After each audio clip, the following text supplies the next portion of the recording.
ఓం తస్మత్ గురుభ్యో నమః. ఈ రోజు 15వ పాసురం 10వ గోపిక లేపుతున్నారు. ఈ రోజు గోపిక కొంచెం నోటు దురుస్తారుగా ఉంటుందంట. అయితే వాళ్ళు నిన్న పొట్టలిక స్నానం చెప్పుకుంటూ వచ్చారు కదా ఈ గోపికకి. అయితే తెల్లవారుజాము అయిపోయింది కదా, ఆమె కొంచెం వినపడుతుంది, కొంచెం మేలుకు వస్తుంది కదా తెల్లవారుజాముకి, కొంచెం వినపడుతుంది. ఆమె కూడా పొట్టలిక స్నామాన్ని పాడుతూ ఉంటది వీళ్ళతో పాటు.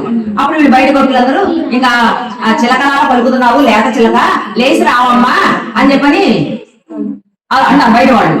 ఆ లోపల నుంచి ఏమన్నది, ఏంటి అంత గల్లుమని మాట్లాడతారేంటి, చిన్నగా మాట్లాడచ్చుగా అని అంటే లోపల నుంచి ఆగోపిక. అయితే బయట మీరు అంటారు, నీ నోటు పిలుస్తాను మాకు పిలుచలేవమ్మా, ఇంకా లేచిరా అని చెప్పాడు.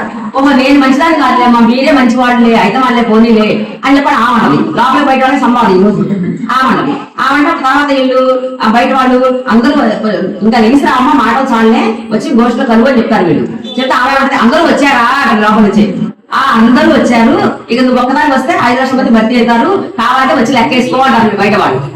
ఇక అప్పుడు అనేసి వీళ్ళ గోష్ఠితో కలిసింది. మరి వీళ్ళు ఏం చెప్తారంటే, ఈ రోజు హోమయా పీడన అనే ఏలుగు దంతాలు తీసేసిన మన స్వామి, చానులో మల్లుని దునిమార్చిన మన స్వామి నామాలు పాడుకుంటూ వెళ్దాము రావమ్మా అని అంటే అప్పుడు ఆ గోపిక వేసి ఈ రోజు నామం శ్రీకృష్ణ.